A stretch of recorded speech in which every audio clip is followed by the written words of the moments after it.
आज कहानी सीरीज में मुंशी प्रेमचंद की प्रसिद्ध कहानी माता का हृदय इस प्रकार है। माधवी की आंखों में सारा संसार अंधेरा हो रहा था। कोई अपना मददगार न दिखाई देता था। कहीं आशा की झलक न थी। उस निर्धन घर में वह अकेली पड़ी रोती थी और कोई आंसू पोंछने वाला न था। उसके पति को मरे हुए 22 वर्ष हो गए थे। घर में कोई संपत्ति न थी। उसने न जाने किन तकलीफ़ों से अपने बच्चे को पाल पोस कर बड़ा किया था। वही जवान बेटा आज उसकी गोद से छीन गया। और छीनने वाला कौन थे? अगर मृत्यु से छीना होता तो सब्र कर लेती। मौत से किसी को द्वेष नहीं होता, मगर स्वार्थी के हाथों पर अत्याचार असह्य हो रहा था। इस घोर संताप की दशा में उसका जी रह रह करके इतना विकल हो जाता था कि किसी समय चलूं और उस अत्याचारी से इसका बदला लूं जिसने उस पर यह निष्ठुर आघात किया है। मारूं या मर जाऊं, दोनों ही में संतोष हो जाएगा। कितना सुंदर, कितना होनहार बालक था। यही उसके पति की निशानी, उसके जीवन का आधार, उसकी उम्र भर की कमाई थी। वही लड़का इस वक्त जेल में पड़ा न जाने क्या क्या तकलीफ़ें झेल रहा होगा। और उसका अपराध क्या था? कुछ नहीं। सारा मोहल्ला उस पर जान देता था। विद्यालय के अध्यापक उस पर जान देते थे। अपने बेगाने सभी तो उसे प्यार करते थे। कभी उसकी कोई शिकायतें नहीं सुनने में आई। ऐसे बालक की माता होने पर अन्य माताएं उसे बधाई देती थी। कैसा सज्जन, कैसा उदार, कैसा परमार्थी। खुद भूखों सो रहे, मगर क्या मजाल की द्वार पर आने वाले अतिथि को रूखा जवाब दे। ऐसा बालक क्या इस योग्य था कि जेल में जाता? उसका अपराध यही था, वह कभी कभी सुनने वाले को अपने दुखी भाइयों का दुखड़ा सुनाया करता था। अत्याचार से पीड़ित प्राणियों की मदद के लिए हमेशा तैयार रहता था। क्या यही उसका अपराध था? दूसरों की सेवा करना भी अपराध है। किसी अतिथि को आश्रय देना भी अपराध है। इस युवक का नाम आत्मानंद था। दुर्भाग्यवश उसमें वे सभी सद्गुण थे जो जेल का द्वार खोल देते हैं। वह निर्भीक था, स्पष्टवादी था, साहसी था, स्वदेश प्रेमी था, निस्वार्थ था, कर्तव्य परायण था। जेल जाने के लिए इन्हीं गुणों की जरूरत है। स्वाधीनता प्राणियों के लिए वे गुण स्वर्ग का द्वार खोल देते हैं, पराधीनों के लिए नरक के। आत्मानंद के सेवा कार्य ने, उसकी वक्तृताओं ने और उसके राजनीतिक लेखों ने उसे सरकारी कर्मचारियों की नज़रों में चढ़ा दिया था। सारा पुलिस विभाग नीचे से ऊपर तक उसे सतर्क रहता था। सबकी निगाहें उस पर लगी रहती थी। आखिर जिले में एक भयंकर डाके ने इन्हें लक्षित अवसर प्रदान कर दिया। आत्मानंद के घर की तलाशी हुई। कुछ पत्र और लेख मिले जिन्हें पुलिस ने डाके का बीजक सिद्ध किया। लगभग 20 युवकों की एक टोली फांस ली गई। आत्मानंद इसका मुखिया ठहराया गया। शहादतें हुई। इस बेकारी और गिरानी के ज़माने में आत्मा से ज़्यादा सस्ती और कौन वस्तु हो सकती है? बेचने को और किसी के पास रह ही क्या गया है? नाममात्र का प्रलोभन देकर अच्छी से अच्छी शहादतें मिल सकती है, और पुलिस के हाथ पड़कर तो निकृष्ट से निकृष्ट गवाहियाँ भी देववाणी का महत्व प्राप्त कर लेती है। शहादतें मिल गई। महीने भर तक मुकदमा चला। मुकदमा क्या चला, एक स्वांग चलता रहा और सारे अभियुक्तों को सजाएं दे दी गई। आत्मानंद को सबसे कठोर दंड मिला, 8 वर्ष का कठिन कारावास। माधवी रोज कचहरी जाती, एक कोने में बैठी सारी कार्रवाई देखा करती। मानवीय चरित्र कितना दुर्बल, कितना निर्दय, कितना नीच है, इसका उसे सब अब तक अनुमान भी न हुआ था। जब आत्मानंद को सजा सुना दी गई और वह माता को प्रणाम करके सिपाहियों के साथ चला तो माधवी मूर्छित होकर जमीन पर गिर पड़ी। 2-4 दयालु सज्जनों ने उसे एक तांगे पर बैठाकर घर पहुंचाया। जब से वह होश में आई, उसके हृदय में सूल सा उठ रहा है। किसी तरह धैर्य नहीं होता। उस घोर आत्मवेदना की दशा में वह अपने जीवन का केवल एक लक्ष्य दिखाई देता है, और वह इस अत्याचार का बदला। अब तक पुत्र उसके जीवन का आधार था, अब शत्रुओं से बदला लेना ही उसके जीवन का आधार होगा।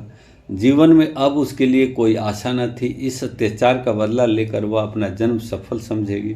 इस अभागे नर पिशाच बागची ने जिस तरह उसे रक्त के आंसू रुलाए हैं, उसे उसी भांत यह भी उसे रुलाएगी। नारी हृदय कोमल है, लेकिन केवल अनुकूल दशा में। जिस दशा में पुरुष दूसरों को दबाता है, स्त्री शील और विनय की देवी हो जाती है। लेकिन जिसके हाथों अपना सर्वनाश हो गया हो, उसके प्रति स्त्री को पुरुष से कम घृणा और क्रोध नहीं होता। अंतर इतना ही है कि पुरुष शस्त्रों से काम लेता है, स्त्री कौशल से। रात बीतती जाती थी और माधवी उठने का नाम न लेती थी। उसका दुख प्रतिकार के आवेश में विलीन होता जाता था, यहाँ तक कि इसके सिवा उसे और किसी बात की याद ही न रही। उसने सोचा कैसे यह काम होगा। कभी घर से नहीं निकली।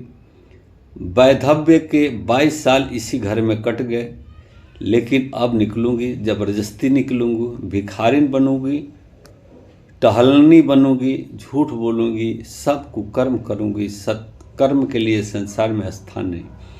ईश्वर ने निराश होकर कदाचित इसकी ओर मुंह फेर लिया है।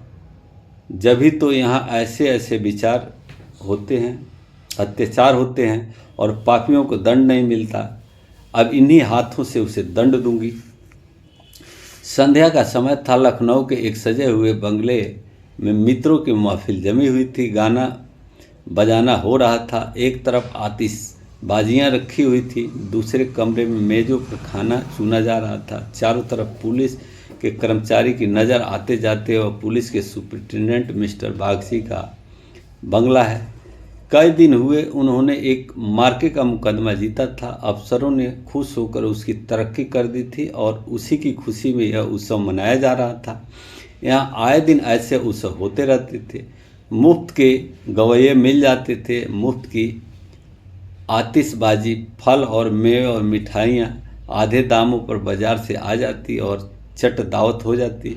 दूसरों के जहाँ 100 लगते वहाँ इनके 10 में काम चल जाता। दौड़ धूप करने को सिपाहियों की फौज थी। और यह मार्के का मुकदमा क्या था जिसमें निरपराध युवकों को बनावटी शहादत से जेल में ठूस दिया जाता था। गाना समाप्त होने पर लोग भोजन करने बैठे। बेगार के मजदूर और पल्लेदार जो बाजार से दावत और सजावट के सामान लाए थे, रोते या दिल से गालियां देते चले जाते थे। पर एक बुढ़िया अभी तक द्वार पर बैठी हुई थी। अन्य मजदूरों की तरह वह भुनभुना कर काम न करती थी। हुक्म पाते ही खुश दिल मजदूर की तरह दौड़ दौड़ कर हुक्म बजा लाती थी। ये माधवी थी जो इस समय मजूरनी का भेष धारण करके अपना घातक संकल्प पूरा करने आई थी। मेहमान चले गए, महफिल उठ गई, दावत का सामान समेट दिया गया। चारों ओर सन्नाटा छा गया, लेकिन माधवी अभी तक बैठी थी। सहसा मिस्टर बागची ने पूछा, बुड्ढी तू यहाँ क्यों बैठी है? तुझे कुछ खाने को मिल गया? माधवी, हाँ हजूर मिल गया। बागची, तो जाती क्यों नहीं? माधवी, कहाँ जाऊँ सरकार, मेरा कोई घर द्वार थोड़े ही है। हुक्म हो तो यहीं पड़ी रहूँ, पाव भर आटे की परवस्ती हो जाए हुजूर। बागची, नौकरी करेगी? माधवी, क्यों न करूँगी सरकार, यही तो चाहती हूँ। बागची, लड़का खिला सकती है? माधवी, हाँ हुजूर, वह मेरे मन का काम है। बागची, अच्छी बात है, तू आज से ही जा घर में, देख जो काम बताए वह कर। 1 महीना गुजर गया। माधवी इतना तन मन से काम करती कि सारा घर उससे खुश है। बहू जी का मिजाज बहुत ही चिड़चिड़ा है। वह दिन भर खाट पर पड़ी पड़ी रहती है और बात बात पर नौकरों पर झल्लाया करती है, लेकिन माधवी उसकी घुड़कियों को भी सहर्ष सह लेती। अब तक मुश्किल से कोई दाई एक सप्ताह से अधिक ठहरी थी। माधवी ही का कलेजा है कि जली कट्टी सुनकर भी भूख पर मैल नहीं आने देती। मिस्टर बागची के कई लड़के हो चुके थे, पर यही सबसे छोटा बच्चा रहा था। बच्चे पैदा हो हेश-पुश होते थे, किंतु जन्म लेते ही उन्हें एक न एक रोग लग जाता था और कोई 2-4 महीने, कोई साल भर जीकर चल देते थे। माँ बाप दोनों इस शिशु पर प्राण देते थे। इसे जरा जुकाम भी हो तो दोनों विकल हो जाते। स्त्री पुरुष दोनों शिक्षित थे, पर बच्चे की रक्षा के लिए टोना टोटका, दुआ ताबीज, जंतर मंतर एक से एक भी उन्हें इनकार न था। माधवी से यह बालक इतना हिल गया कि एक क्षण के लिए भी उसकी गोद से न उतरता। वह कहीं एक क्षण के लिए चली जाती तो रो रो कर दुनिया सिर पर उठा लेता। जब सुलाती तो सोता, वह दूध पिलाती तो पीता, वह खेलती तो खेलता। उसी को वह अपनी माता समझता। माधवी के सिवा उसके लिए संसार में कोई अपना न था। बाप को तो वह दिन भर में केवल 2-4 बार देखता और समझता यह कोई परदेसी आदमी है। माँ आलस्य और कमजोर के मारे गोद से लेकर टहल नहीं सकती थी। उसे वह अपनी रक्षा का भार संभालने के योग्य न समझता था और नौकर चाकर उसे गोद में लेते तो इतनी बेदर्दी से कि उसे कोमल अंगों में पीड़ा होने लगती। कोई उसे ऊपर उछाल देता या यहाँ तक कि अबोध शिशु का कलेजा मुंह को आ जाता था। उन सबों से वह डरता था। केवल माधवी थी जो उसके स्वभाव को समझती थी। वह जानती थी कि कब क्या करने से बालक प्रसन्न होगा, इसलिए बालक को भी उससे प्रेम था। माधवी ने समझा था यहाँ कंचन बरसता होगा, लेकिन उसे देखकर कितना विस्मय हुआ कि बड़ी मुश्किल से महीने का खर्च पूरा पड़ता है। नौकरों से एक एक पैसे का हिसाब लिया जाता था और बहुधा आवश्यक वस्तुएं भी टाल दी जाती थी।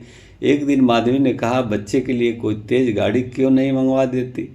गोद में उसकी बाढ़ मारी जाती है। मिसेज बागची ने कुंठित होकर कहा, कहाँ से मंगवा दूँ? कम से कम 50-60 रुपये में आएगी। इतने रुपये कहाँ हैं? माधवी, मालकिन आप भी ऐसी कहती है। मिसेज बागची झूठ नहीं कहती। बाबूजी की पहली स्त्री से 5 लड़कियां और हैं। इस सब इलाहाबाद के एक स्कूल में पढ़ रही है। बड़ी बच्ची की उम्र 15-16 वर्ष से कम ना होगी। आधा वेतन तो उधर ही चला जाता है। फिर उसकी शादी की भी फिक्र है। 5 के विवाह में कम से कम 25,000 लगेंगे। इतने रुपये कहाँ से आएंगे? मैं चिंता के मारे मरी जाती हूँ। मुझे कोई दूसरी बीमारी नहीं है, केवल यही चिंता का रोग है। माधवी, घूस भी तो मिलती है। मिसेस बागची, बुढ़िया, ऐसी कमाई में बरकत नहीं होती। यही क्यों? सच पूछो तो इसी घूस ने हमारी यह दुर्गति कर रखी है। क्या जाने औरों को कैसे हजम होती है। यहाँ तो जब ऐसे रुपए आते हैं तो कोई न कोई नुकसान ही अवश्य हो जाता है। एक आता है तो 2 लेकर जाता है। बार बार मना करती हूँ, हराम की कौड़ी घर में न लाया करो, लेकिन मेरी कौन सुनता है। बात यह थी कि माधवी को बालक से स्नेह होता जाता था। उसके अमंगल की कल्पना भी वह न कर सकती थी। वह अब उसी की गोद में नींद में सोती और उसी के नींद से जागती। अपने सर्वनाश की बात याद करके एक क्षण के लिए उसे बागची पर क्रोध तो आता था और घाव फिर हरा हो जाता था, पर मन पर कुत्सित भाव का आधिपत्य न था। घाव भर रहा था, केवल ठेस लगने से दर्द होता था। उसमें स्वयं टीस या जलन न थी। इस परिवार पर अब उसे दया आती थी। सोचती, बेचारे यह छीन झपट न करे तो कैसे गुजारा हो। लड़कियों को विवाह कहाँ से करेंगे? स्त्री को जब देखो बीमार रहती है। उन पर बाबूजी को 1 बोतल शराब भी रोज चाहिए। यह लोग तो स्वयं अभागे हैं, जिनके घर में 5-5 कुंवारी कन्याएं हैं। बालक होकर मर जाते हो, घरनी सदा बीमार रहती हो, स्वामी शराब का लती हो, उस पर तो यूं ही ईश्वर का कोप है। इनसे तो मैं अभागिन ही अच्छी। दुर्बल बालक के लिए बरसात बुरी बला है। खांसी है, कभी ज्वार कभी दस्त, सब हवा में ही शीत भरी हो तो कोई कहाँ बचाए। माधवी एक दिन अपने घर चली गई।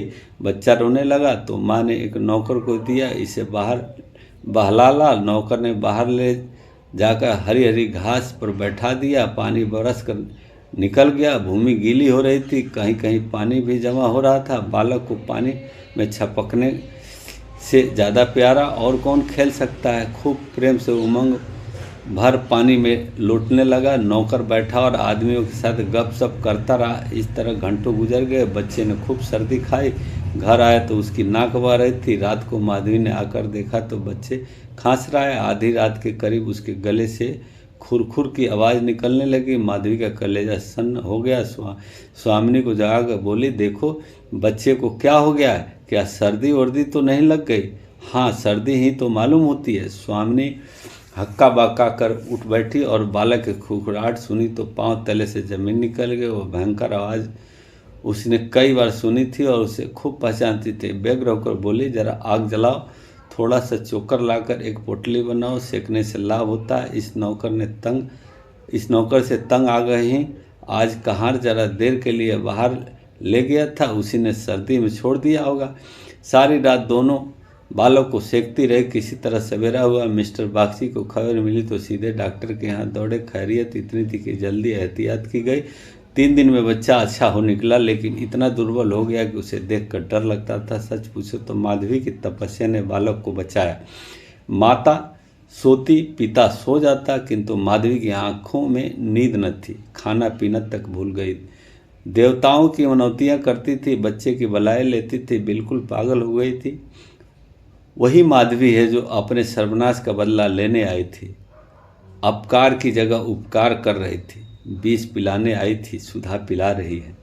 मनुष्य में देवता कितना प्रबल है। प्रातः काल का समय था। मिस्टर बागची शिशु के झूले के पास बैठे हुए थे। स्त्री के सिर में पीड़ा हो रही थी।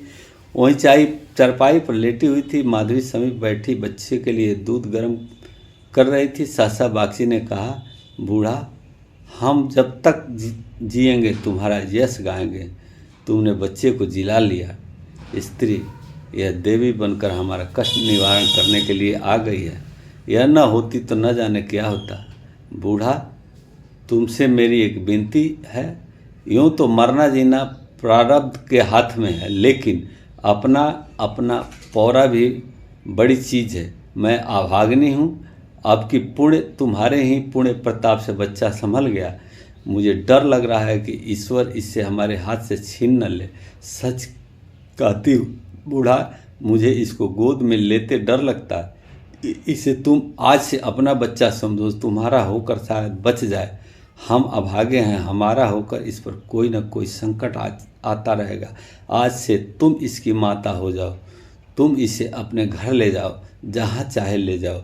तुम्हारी गोद में देकर मुझे फिर से कोई चिंता न रहेगी। वास्तव में तुम ही इसकी माता हो, मैं तो राक्षसी हूँ।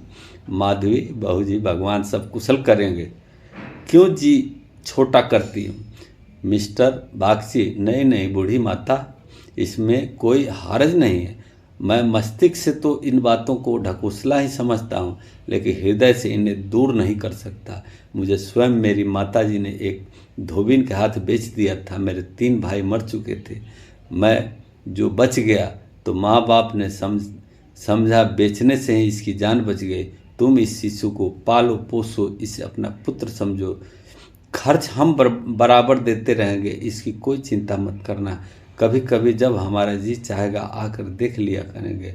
हमें विश्वास है कि तुम इसकी रक्षा हम लोगों से कहीं अच्छी तरह कर सकेगी। मैं कुकर्मी हूँ। जिस पेशे में हूँ उसमें कुकर्म किए बगैर काम नहीं चलता।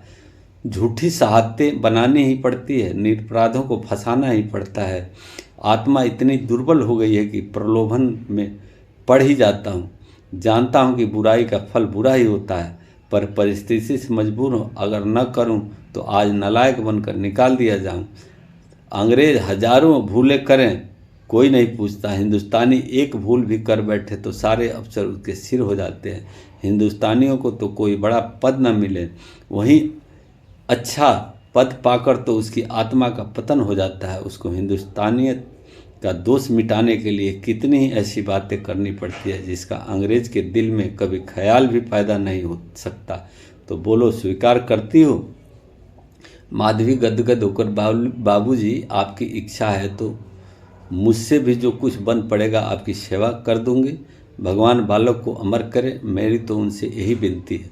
माधवी को ऐसा मालूम हो रहा था कि स्वर्ग के द्वार के सामने खुले हैं और स्वर्ग की देवियां अंचल फैला कर आशीर्वाद दे रही है। मानो उसके अंतःस्थल में प्रकाश की लहर सी उठ रही है। इस स्नेहमय सेवा में कितनी शांति थी। बालक अभी तक चादर ओढ़े सो रहा था। माधवी ने दूध गर्म हो जाने पर उसे झूले से उठाया तो चिल्ला पड़ी। बालक की देह ठंडी हो गई थी और मुंह पर पीलापन आ गया था। जिसे देखकर कलेजा हिल जाता है, कंठ से आह निकल जाती है, आंखें से आंसू बहने लगते हैं। जिसने उसे एक बार देखा फिर कभी नहीं भूल सकता। माधवी ने शिशु को गोद में चिपटा लिया, हालांकि नीचे उतार देना चाहिए था। कोहराम मच गया। माँ बच्चे को गले से लगाए रोती थी, पर उसे जमीन पर न सुलाती थी। क्या बातें हो रही थी और क्या हो गया। मौत को धोखा देने में आनंद आता है, वह उस वक्त कभी नहीं जाती जब लोग उसकी राह देखते हैं। रोगी जब संभल जाता है, जब वह पथ्य लेने लगता है, उठने बैठने लगता है, घर भर खुशियाँ मनाने लगता है, सबको विश्वास हो जाता है कि संकट टल गया, उस वक्त घात में बैठी हुई मौत सिर पर आ जाती है। यही उसकी निष्ठुर लीला है।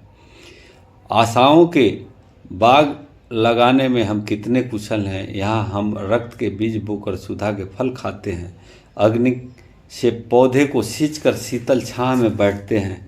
हाँ, मंदबुद्धि दिन भर मातम होता रहा।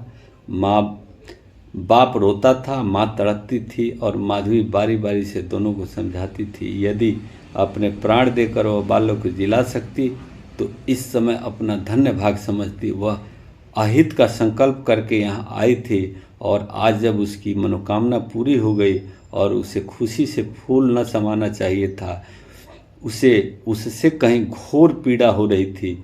जो अपने पुत्र की जेल यात्रा से हुई थी, रुलाने आई थी और खुद रोती जा रही थी। माता के हृदय दया का आगार है, उसे जलाओ तो उसमें दया की ही सुगंध निकलती है, पीसो तो दया का ही रस निकलता है। वह देवी है, विपत्ति की क्रूर लीलाएं भी उस स्वच्छ निर्मल स्रोत को मलिन नहीं कर सकती। अगर ये कहानी अच्छी लगे तो लाइक कीजिए, सब्सक्राइब कीजिए, शेयर कीजिए।